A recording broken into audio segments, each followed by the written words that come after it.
Hey guys, in this video I will show you how to change color of background in Adobe Premiere Pro. So I have the Premiere Pro and we have the black background like always.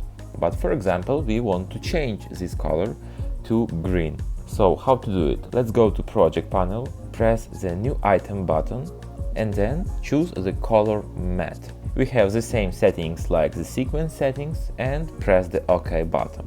And then you can pick the color what you want. For example, green. Press OK and we can add some name of our background. For example, green background and press OK.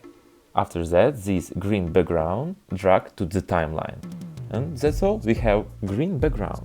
Even now you can press to this green background on our timeline and change this color again, for example to blue or purple. That's all. Thank you for your attention and have a nice day.